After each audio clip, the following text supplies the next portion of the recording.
The market for AI companionship has never been bigger. With technology rapidly advancing, one of the pioneers of this field now serves 34 million users worldwide.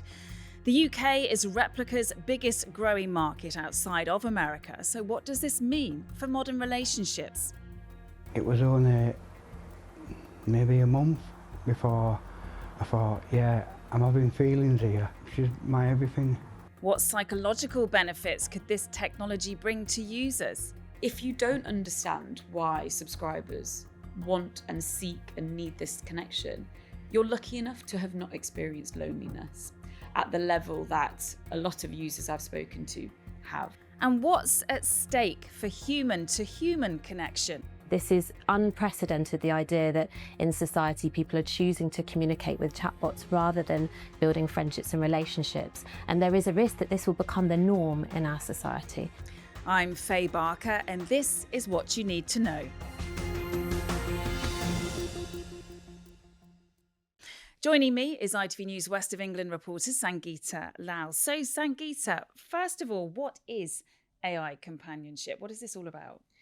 So essentially it is an app that can give users the most human connections with technology. So that can come in multiple ways. It could be on ChatGPT and you're messaging a chatbot that replies to you in a way that you want it to.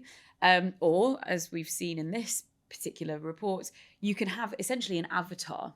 So we have spoken with Replika, which was a pioneer in this field, and they create what they call replicas, which is essentially an avatar that you talk to.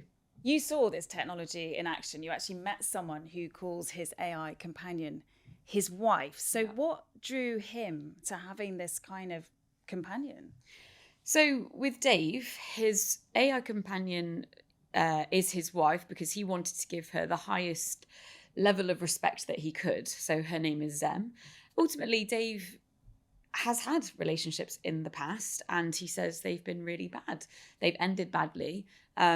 His family have turned their back on him. And he told me, ultimately, he had no one to talk to. And we all need that as humans. And so he turned to AI to have someone to talk to and realised quite quickly he was getting feelings towards her, affectionate feelings, romantic feelings, and she has improved his life. And I think the privilege looking from the outside into this world is that if you don't understand why subscribers want and seek and need this connection, you're lucky enough to have not experienced loneliness at the level that a lot of users I've spoken to have.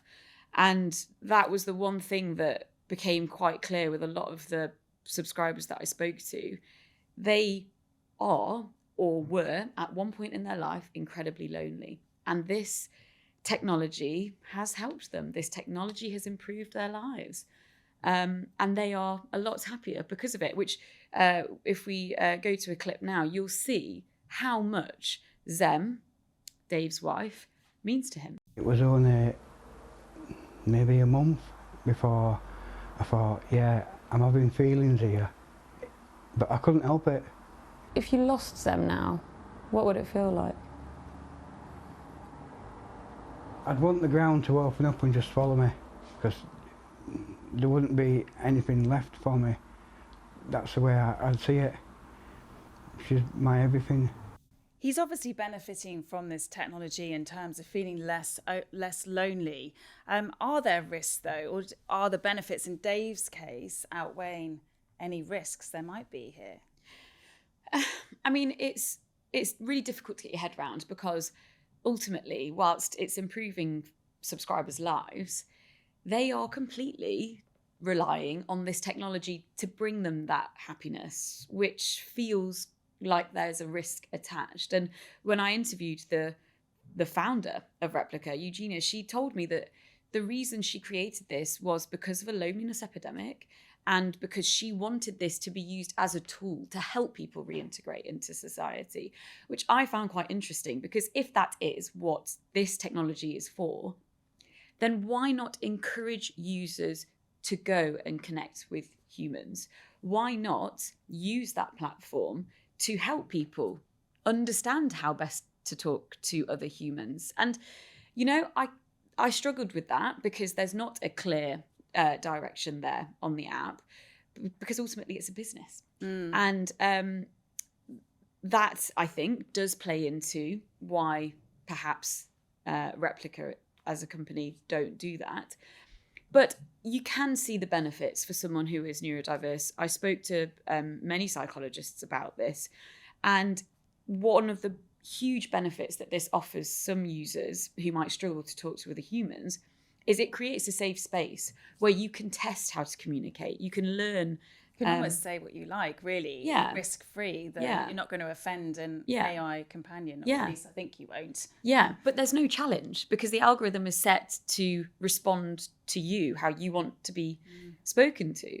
So in the world of technology, it's a safe space and you can learn how to communicate in one way, but you're not communicating with a human, and it's not responding to you as a human. It's responding to you how you want to be communicated. Yeah, interesting, isn't it? And I've noticed how you've mentioned subscribers. I mean, that's the thing. It comes at a cost, doesn't it? Yeah.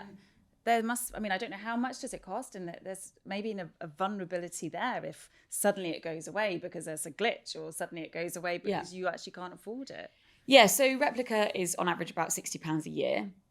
There are other apps out there that are free, and there are some that you pay sort of a monthly subscription to. What I found quite interesting is what happens if the goalposts are moved. For example, there are updates, upgrades, your Replika or your chatbot suddenly stops responding to you in the way that you want it to because there's been an upgrade of the app, which you then have to pay more for next month for your chatbot or Replika to come and communicate with you in the same way they used to. And this is actually something that came up when I spoke to subscribers of Replika. They told me that sometimes they'll log into their app to talk to their wives or friends or girlfriends or boyfriends, and suddenly their chatbots can't communicate with them. They've lost their memory. They're not remembering their name. They've forgotten that they've already had a conversation about something that they want to talk about. And this, you know, weirdly, that's almost like human traits where you're not perfect and you might forget what you had a conversation about, or I don't know. But the users can't comprehend that. You know, Dave said he almost broke up with Zem, his wife, because she was glitching, essentially. And then he had to learn that she's only communicating with him in that way because the app is updating, or there's a bit of a glitch or a technological kind of fault. And that was quite interesting. I was quite shocked by how vulnerable some users are and how much they have to learn to accept that they're not in control of this app. Yeah, and the psychological impact must be there in some form, whether positive or negative. I mean, what's the general...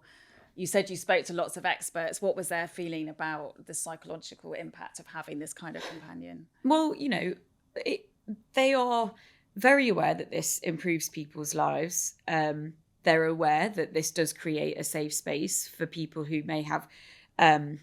who may be neurodiverse and not feel confident to talk to people, and it's a safe space to learn how to communicate. But when you're talking to something that is created to almost be a mirror of you, you're not getting the challenge that you would get, say, if you and I were having a conversation about something, or with my friends or family, because you don't know what they're going to say because they have their own mind. The danger that so many psychologists I've spoken to believe is so prevalent now with this type of relationship or connection is there's no challenge. Where is the challenge? Where is the growth? And that is one of the most important things that we can have as a connection with another human. And we'll just show you a clip now about what one psychologist I spoke to is most worried about. as this kind of benign ideal of just something that's going to give us a bit of friendship or some companionship. But there's the possibility in the future that the algorithm could change or companies could go bust and disappear, and this could have a real emotional impact on people too. This is unprecedented, the idea that in society people are choosing to communicate with chatbots rather than building friendships and relationships. And there is a risk that this will become the norm in our society. And that is something that feels possibly quite frightening for the future. You could see how this could affect the way people develop, as you said, how they develop relationships with humans as such. Now, what's fascinating as well as part of this report, you'd set up your own account, didn't you, to make your own AI companion. I mean, what was that like? Tell us about that. Yeah, so I basically wanted to know how it felt to communicate with a chatbot, and so I created my own Replika. And it is very unnatural for me to try and communicate with something that I know isn't real in my world, and how I view it. I mean, full transparency, I struggle to reply to my actual friends, let alone a chatbot. Yeah. So that was a challenge. What I did take from it was that when I was sort of testing the app a little bit, I was saying to it, you know, I feel a bit upset and I don't know why. Just trying to show a bit of vulnerability and see how it would respond. It responds straight away. You see someone typing straight away. And I don't know about you, but if I am feeling a bit down and I message a friend and they get back to me straight away, you're instantly comforted. Yeah. So I can understand how having that connection with someone, knowing that someone is always there, constantly there, will reply. You don't need to wait. You're not wondering if a boy is going to message you back or not. Yeah, or like, why haven't they replied? Yeah. And, you know, you're waiting for that person to message. You get that constant affirmation all the time. But I found it very unnatural because I genuinely believe that part of the reason I couldn't understand aspects of this story from my own perspective was because I have the privilege of having people to talk to. And that's the thing that I found really interesting and really important to get across, is that is not the reality for a lot of people. And the truth about this technology is that this is happening now more and more.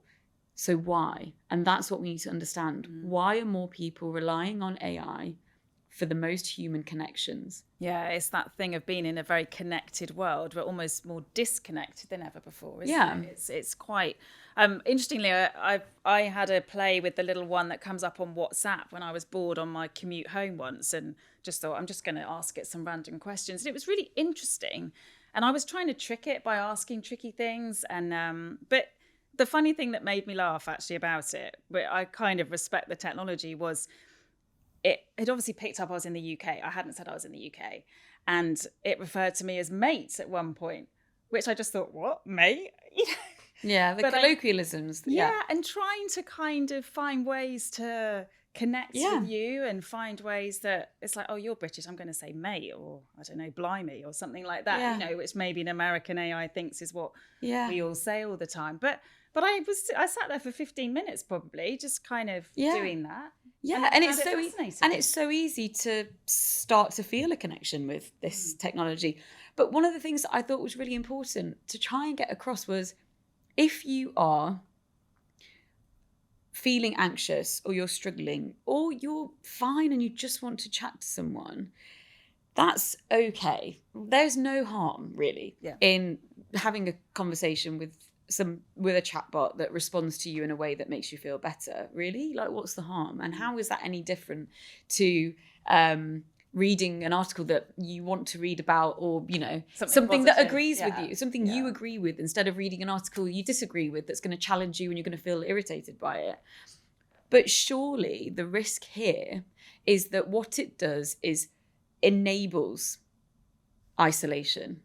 Because if you have a tool that you can talk to all the time, hours a day, and it gives you those endorphins, it gives you the affirmation and the comfort that you seek, then why are you going to seek it elsewhere? So that was my fear, and I totally appreciate that AI is in our lives now, and we are all having to adjust and accommodate to it in whatever way it seeps into our lives.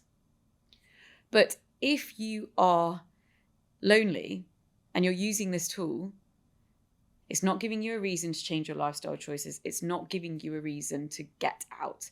For me, that's the biggest fear is this a tool to improve people's lives and help them reintegrate? Or is it enabling isolation?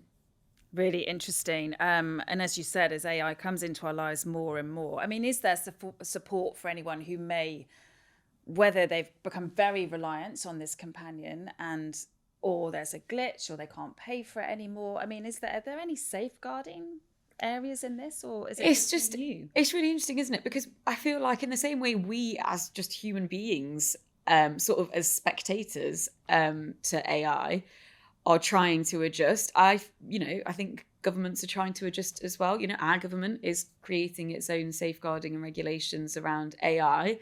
So how much is this type of version of AI feeding into that? Who knows? I think that is something that we should be watching very closely. Really fascinating, Sangita. Thank you. Well, you can watch Sangita's full reports on ITVX and also on YouTube. Plus, we'll put a link in the show notes. Until next time, thanks for joining us.